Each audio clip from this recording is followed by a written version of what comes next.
Hi, this is May. And I'm Joy. Welcome to the QWERTY Writing Life podcast, where we have candid chats about our creative lives.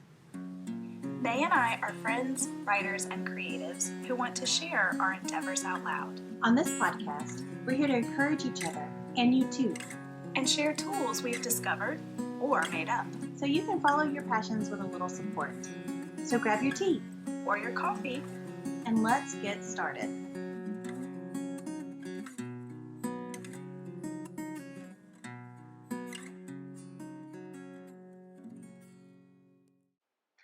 Hello, everyone.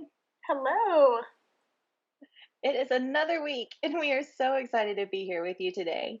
We're going to be talking about crossing your finish line, which is such a cool topic. Joy came up with that really cute tagline, too. I thought it was fun.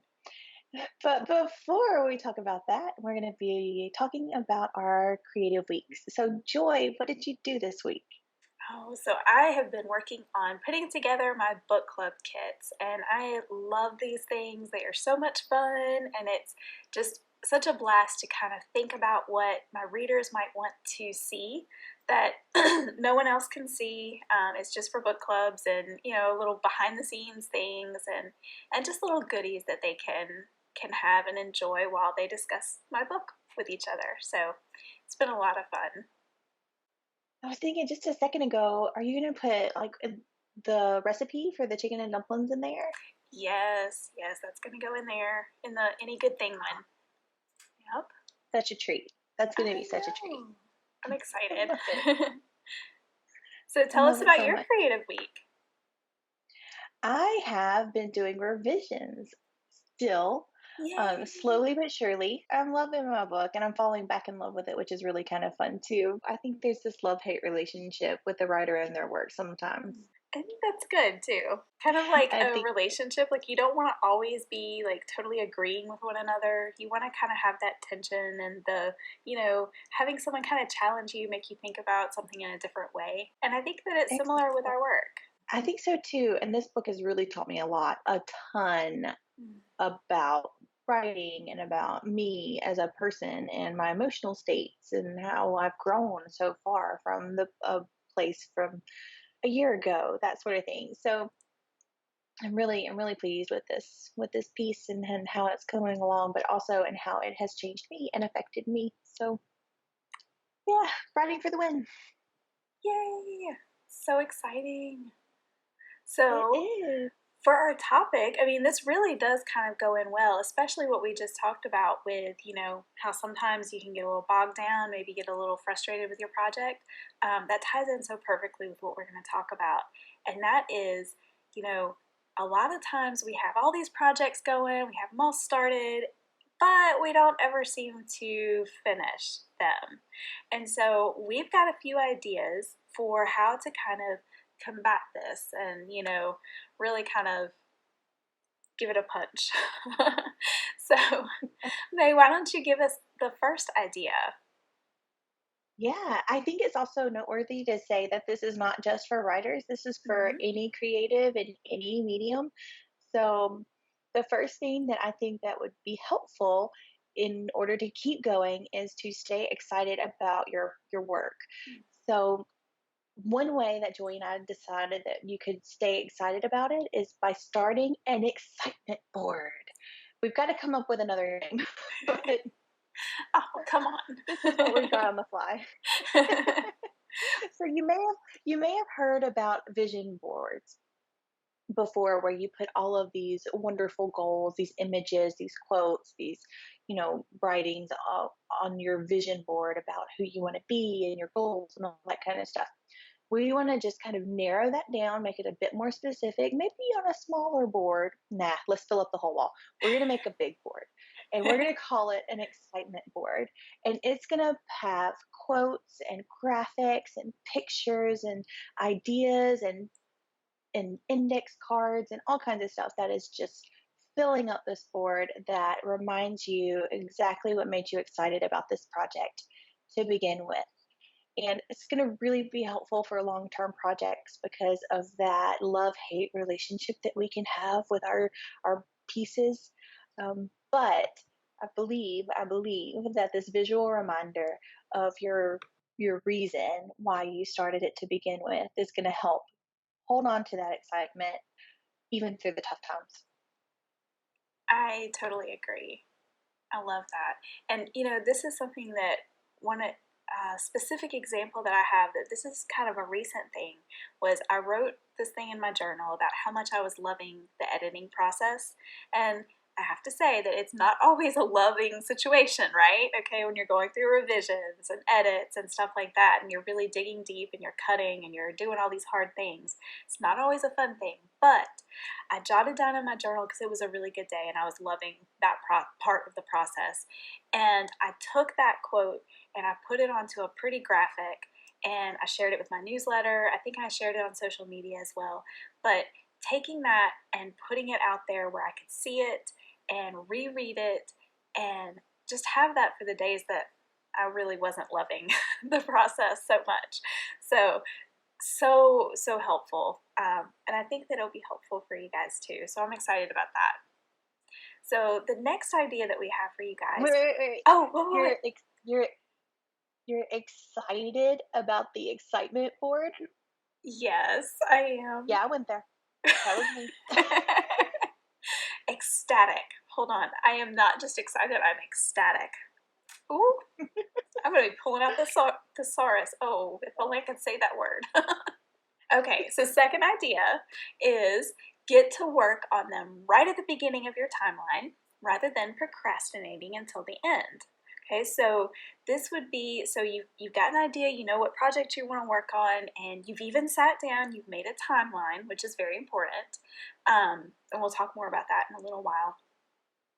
But instead of getting right to work, you kind of start procrastinating. You're like, oh, I've given myself until next month. It's no big deal. I've got plenty of time. Yeah, that's going to sneak up on you. So don't let that happen. Don't procrastinate. Go ahead and get started right away. Because another thing that happens when you put it off and you don't get started right away is you lose a little bit of that excitement and all of that joy that comes with the beginning of a project and the shiny new idea that you're just beginning to get to know. And you're opening the door too for other emotions to come in, like doubt and fear and And those are some big old monsters. lack of. Yes, those Okay. are some huge monsters that can really attack you if you don't go ahead and start working on your project and start building a confidence level that is going to be able to combat fear and doubt. So true. So, the next one that we are going to be talking about is giving yourself something to look forward to at the end of your work session. So, it doesn't have to be huge. It can be a cookie or a television show or a conversation with someone that you really like. It doesn't have to be anything big, but just kind of like, yay, you actually kept your plan. You honored your planner and the time that you decided to do work on the project, and yay for you, and that needs to be rewarded. And that that little tiny nugget of happiness will make you want to go back the next time that you have a planned session and work for that happiness again. So true. This reminds me of something that I saw a lot last November during NaNoWriMo. I saw how a lot of writers were actually sending little packages to their friends who are doing NaNoWriMo, and they would be full of little either gifts or maybe it was just an envelope or an actual wrapped gift, and they were to open it at different stages along the way. So like when you hit 10,000 words, you get to open this one, and it's just little, some of them were just very small, very simple things, but thoughtful and just a little, boost for your friend along the way. And you could make this yourself. I think I saw some authors who did that for themselves. They had like their little things for each stage. And I think that's great. Yeah. And for whatever medium you're doing, you could do the same thing. It's like the big steps, the next big step until the finish line. So on those steps that you have that you need to accomplish, celebrate that. with something that either you are in an accountability group or something like that together in order to create. And so you are giving something to someone else, or they're giving it to you, or you're making your own. I think that's a really great suggestion, Joy. Thank you. Yeah, I just remembered that. I'm so glad that I did because I thought that that was such a great little thing. So yeah, Mm. perfect. So another idea for you guys is to set yourself up for your finishing by taking a minute at the end of your creative session to jot down what you're going to work on in the next session. And this works especially well if you can't work on back-to-back consecutive days. Maybe you only get to work on the weekends, or maybe only a couple of nights a week or something like that. So the way it works for writers is if you finish a scene and that's how you're ending one writing session, go ahead and jot down how you're starting that next scene. So that way you know what you're doing when you sit down again and you've already gotten yourself started. And I don't know, because I'm not a painter, I don't know how exactly that would work, but I'm sure that there are a lot of similar things. When you're practicing music, go ahead and jot down, okay, I want to work on this stanza. I want to work on this little bar of music that I'm having trouble with. That's where I'm going to start my next session. Whatever it may be, go ahead and get that plan in place so that way you don't sit down and you're like, I don't even know where to start, and you sit there for like 30 minutes trying to figure out where to pick up. Don't give yourself that. Yes, absolutely. I love, love, love this tip. Because it not only helps you kind of wrap up everything that you've just done, but it also gives you a jumping off start to your next session. And I think that's a really overwhelming, almost intimidating thing sometimes, to not know exactly what you're going to be doing the next time that you have a planned session. Um, and it can be one more excuse to not actually follow through. So if we take that excuse away, that's one less thing that's one less hurdle you have to jump over in order to do the thing that you love. Yes, you are so right about that, because that is, I have used that so often as the excuse. So, yes. So we have talked about the shiny new idea notebook before, but we're going to put this in here too because it so fits with this idea of crossing your finish line.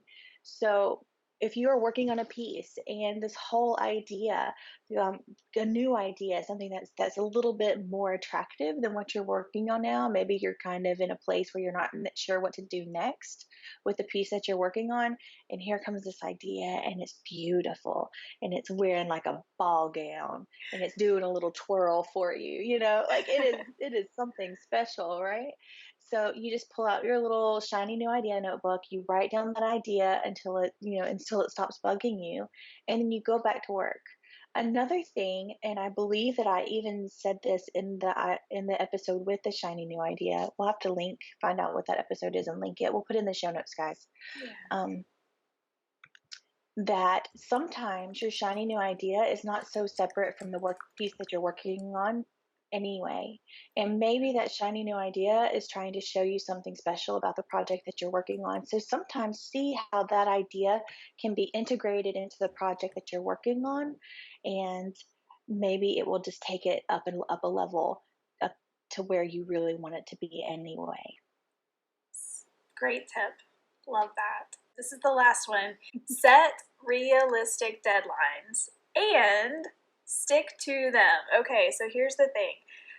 You can set deadlines. All right, this goes back to my journalism days. I always worked on deadlines. They ran my life, and now I can't run my life without them. Okay, I can't do it. I've tried to do things, work on projects, and not have deadlines for them. It does not work for me. So, and I feel like I'm not alone. Like, even if you don't have this kind of background where you are used to working on deadlines, maybe give it a shot, because this could be what you need to really help you finish something. But the thing is, you can't just, stick a date on a calendar. It has to be realistic, and you have to be realistic with yourself. So this is going to take time. It does for everyone. You have to figure out how long it takes you to work on different things.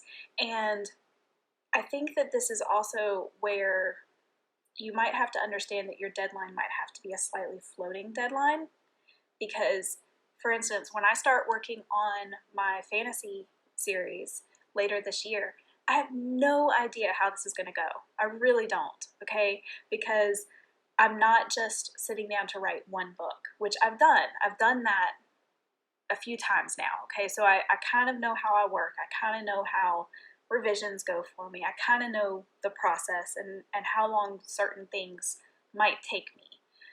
But this is a whole new beast, okay? This is a dragon, y'all. This is not just one book. This is going to be a series. So when I start working on it, it's going to be a lot larger than anything that I've worked on before. So I'm going to set deadlines, but I'm also going to know going in that they might have to be slightly floating, because I just don't know how I'm going to work through this and how long it's going to take me. But as part of your setting them as realistic, you have to, first of all, think about how long it takes you to do certain things. Okay, how long does it take you to write a first draft? How long does it take you to revise that draft? And then do that times however many times you have to revise. And then you work in the editing and all the other things. And we've talked about this some with our goals episodes. We touched on this. Another thing is you have to look at your work responsibilities, your volunteer responsibilities, your family responsibilities. So, looking at the time of year, birthdays and holidays and all of those things. Do you have family vacations coming up? Do you, whatever the case may be. So make sure that you're looking at all of your responsibilities. You're taking those all into consideration, and then you're setting that deadline. And maybe you add a little bit of a buffer, okay? Because things pop up. Or you might forget about that graduation that you have to go to, or the wedding that you have to go to, or whatever the case may be. So add in a little bit of a buffer for yourself, and that'll kind of help you, and you may end up beating your deadline, which would be really cool. And then the thing is to stick to it. And another thing that we've talked about too is having an accountability person.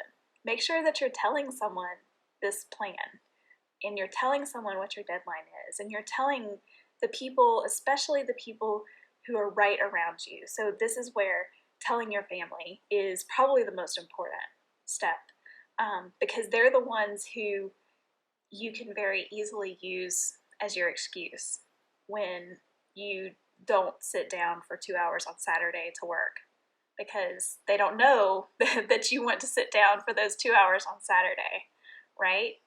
So, yeah, those are a couple of things. And I actually thought of one more. So maybe it's not the last one. Well, good, because I have one more thing to say before we get to the challenge. Okay.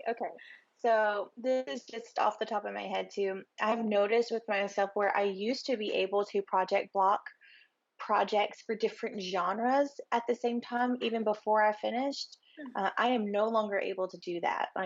It's just hit me this week that it is just not feasible. I'm not getting anything done the way that I used to get things done.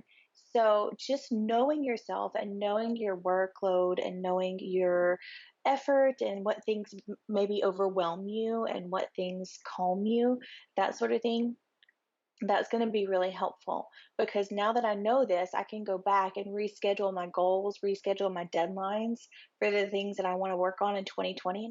It's not going to be really hard to do that right now if I take the moment to acknowledge that this is a change in me, to not deny it and try to keep trucking on the way that I've been trucking on, and just readjusting things, because we are all human. We all hate change, but it's the only constant that we have in our lives. So,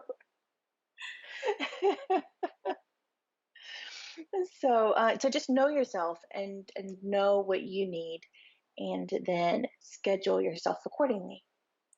That's perfect. And that flows in perfectly, I think, to what I wanted to add on to the end here. And that is, once again, to know yourself. But we're going to go a little bit deeper. Being introspective, really asking some deep questions of yourself. And I think that this is something that when we're dealing with creativity, we have to do, and we have to do often and in a lot of different ways. And I think that this is one of the topics where we may really need to ask some deep questions. So if if you just constantly have these projects that just aren't getting done, maybe you need to think a little bit about why. Is there a why there that maybe you haven't addressed? It could be, it could be fear, like we talked about earlier, that fear and doubt. I mean, goodness gracious, those are some big monsters, guys. And if you are not finishing a project, it might be because of those, that you're afraid of the fact that when you finish it, you got to do something with it. And that generally means putting it out there. And that is terrifying. It really is. We've been there. We know. Trust me. You know, it could be the lack of confidence. It could be, it could be any number of things. It could be worrying that, what if I don't have a shiny new idea waiting after this one? Okay. I don't know. Your things could be something completely different from these. Those are just the first two that popped to my mind. But really think about what it could be that's holding you back from finishing those and crossing that finish line. Yes. Girl, that was good. So the emotional thing is so, so important, and sometimes we don't even realize it. So a while back, I was looking at the reason why I procrastinate. And when it came down to, I mean, I just really had this huge amount of shame for procrastinating, and like, man, why can't I do this thing that I love? I know that I love it. I know what it feels like to finish. I know what it feels like for people to read it or to see it and be excited about it as I'm excited about it. But there was a strong, it wasn't even a thread, guys. Most of the time we say, oh, there's a thread connecting all these things. No, honey, that was like a chain, like a big metal chain connecting procrastination with fear, and fear of not just getting it out there and for it being criticized. It was fear of finishing and hating it. It was the fear of not being able to finish it, and if I don't even try, then, and if I haven't failed, right? Because I didn't even try.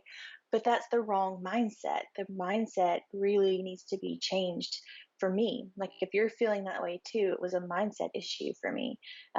Linking that procrastination to my fear made me realize that it wasn't some sort of strange character flaw for me.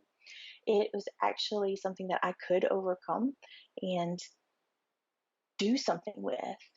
And that was really a freedom moment for me.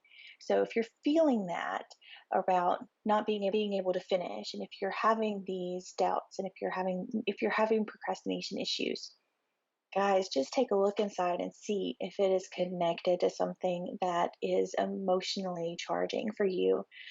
If you're a writer and your character has a character arc that is tough for you to do, man, sometimes the best thing to do is to put that project away and to work on something else because you're not quite ready for it yet. Not saying that you'll never get to it, but you need you need to put it away and then come to another project, finish that one, finish that project. And then when you're ready, and when you're ready for writing therapy, then you come back to that project and you cry over it and you finish it. And it'll be a warming memory at that point in time. Love that. And another thing is to finish something shorter too. Maybe you just need that little kick to see the finish line and to actually cross it with something. And something shorter could help you get that, and that'll just be the charge that you need too. So there's that as well. Yeah, one thing that I told you, Joy, whenever you were worried, wondering like what idea to do first, and I Mm-hmm. think I told you, like, do the one that's the most finished. Like, work on that one so that That's whenever true. you feel what it's like to finish, then you will want to finish again, and then you'll want to finish again because it's a really cool feeling. You It's did tell kind me of that. I had an awe forgotten. moment. Yeah. And look at where we are now. That's so exciting. Yeah. Oh, let's do this challenge. So, first of all, you guys need to look around. What projects do you have lying around that are half finished? okay? And what's stopping you from finishing them. So the first thing is that last thing that we talked about. Analyze yourself and be honest with what's really getting in your way. Okay, if there's something deeper, more emotional that you're going to have to deal with, it might take a little bit of time for you to work through, but definitely take that time and work through it. Figure out what's going on inside of yourself. Once that's handled, once you're good, now choose a project to finish. And you might need to take May's advice that she gave to me. Choose one that's the most finished. Whatever you're most passionate about, whatever it takes, choose one. And be realistic with a timeline for your completion. Go ahead and set that deadline, but make sure it's realistic. Write it down, tell someone else about it so they can keep you accountable. Then work it out, get started, and cross your finish line. Yes. Oh, that sounds so good, doesn't it? It does. Are you guys pumped? I'm pumped. Let's go do this. I feel like I should, start doing burpees and actually I hate burpees. I can't stand those things. I know, I don't feel that at all. I know, that's where I was going. Okay, well, whatever. Go finish your project. Yes, and have a wonderful week while you're doing that. Bye. Bye, guys. Thanks for listening until the end. Seriously, you're a trooper. Do you think QWERTY Writing Life is the bomb? May, you just said the bomb. Don't you censor me. If you think QWERTY Writing Life rocks ice for real, oh my word, please rate, review, and share us with others. If you have questions about this week's episode or want to start a conversation, you can reach us by visiting QWERTYWritingLife.podbean.com. We'll be back next week with more candid chats for you.